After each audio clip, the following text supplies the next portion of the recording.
All right.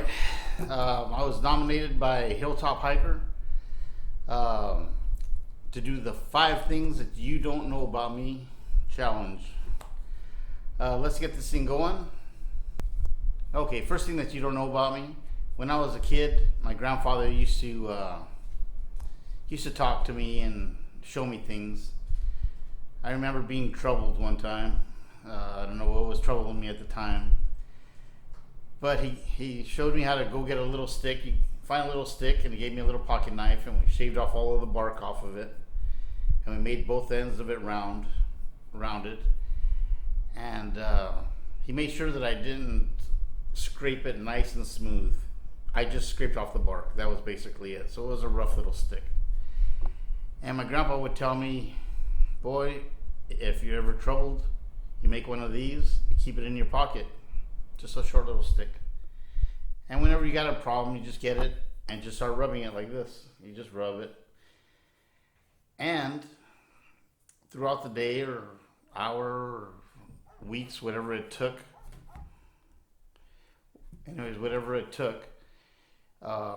eventually that stick would get really smooth. And my grandfather used to tell me, when you got troubles, you rub that thing, and when it's smooth, your troubles are gone.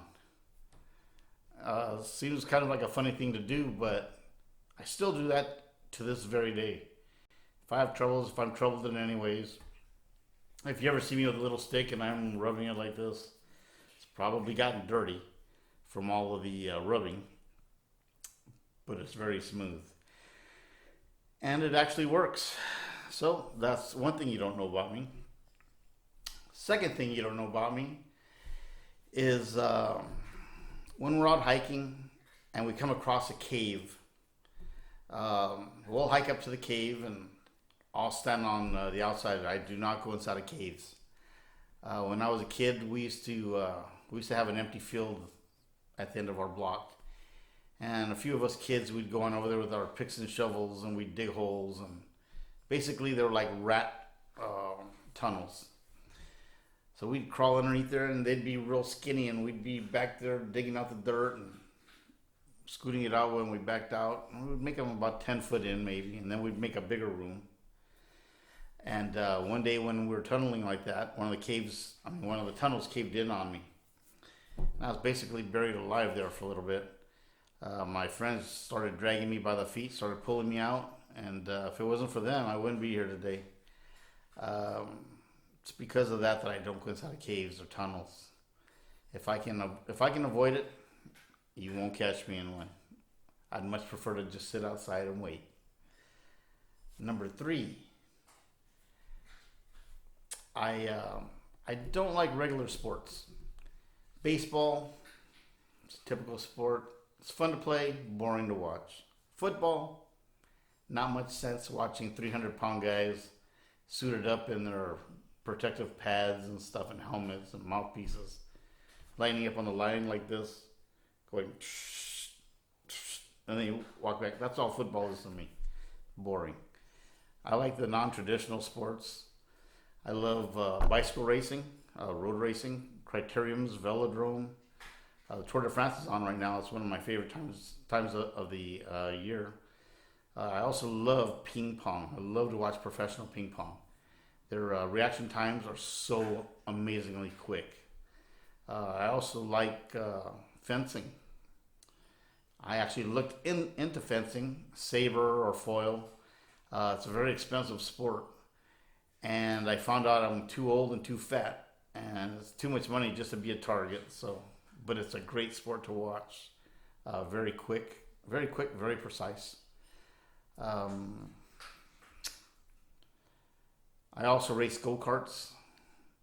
I could never win first place. I always took second place. Except for my first race, I came in last.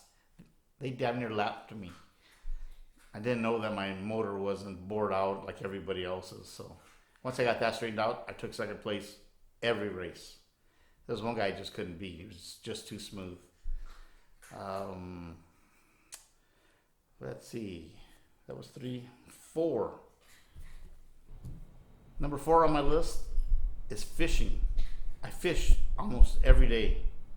Almost every day I fish. I work, get off of work, and I go straight to the lake. I fish for bass, fish for trout when it's in season. The last year or so, or in fact, last 2 years, I've been fly fishing. I really enjoy fly fishing. It's a lot of fun, very calming. Well, so is bass fishing.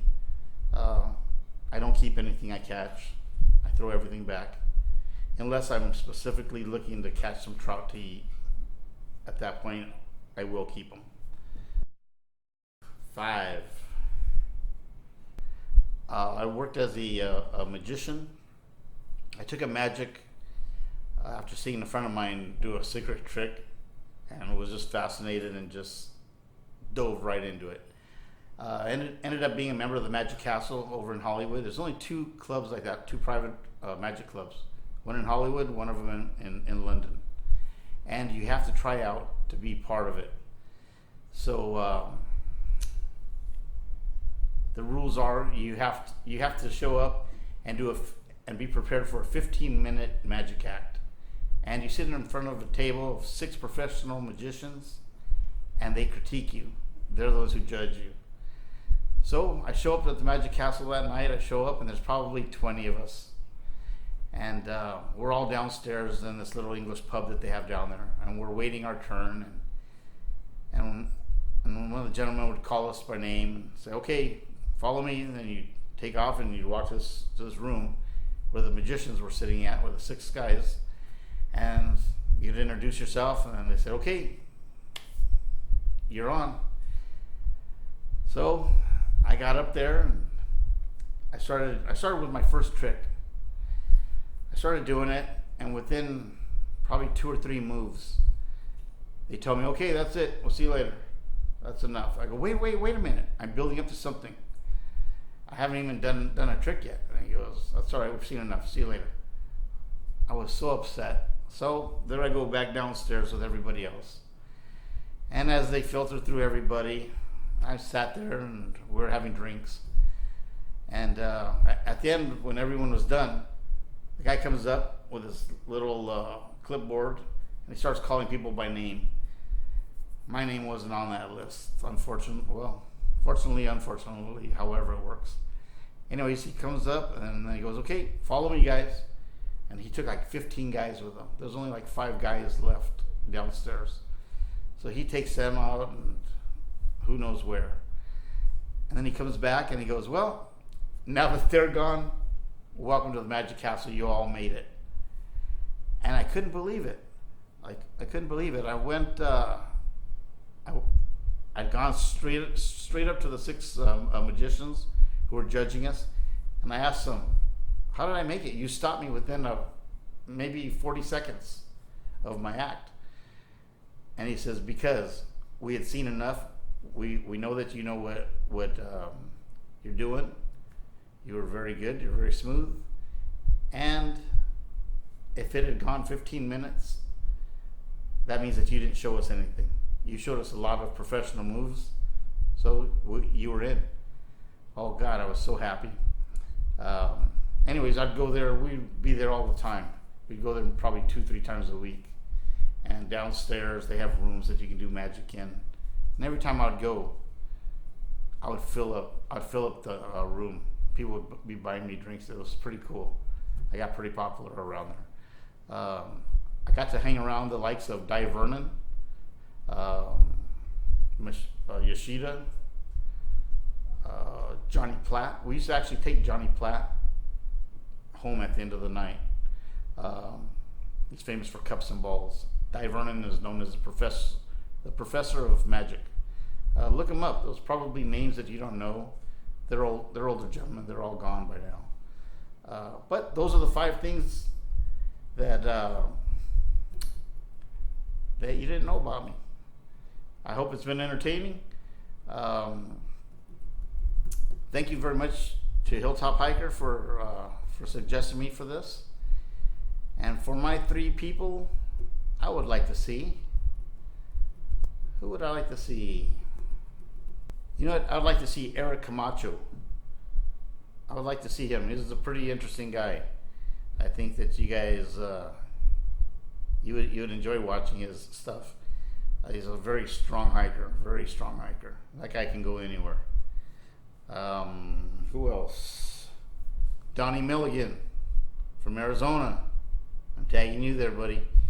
I'd like to see something from you. Al Casillas. Al, I'd like to see something from you. You can do it on your phone. Just submit it. Al's a pretty funny guy, a very interesting guy too. So, hip hip. See you guys in the funny papers. Have a great day. Bye-bye. Oh, by the way, if you haven't yet subscribed, please do subscribe. I'm hearing that there's a little trouble with YouTube subscriptions. So if you haven't yet, please check and verify that you are subscribed to my channel. Don't forget to ring that bell and do tell a friend. See you in the funny papers. Have a great day. Bye-bye.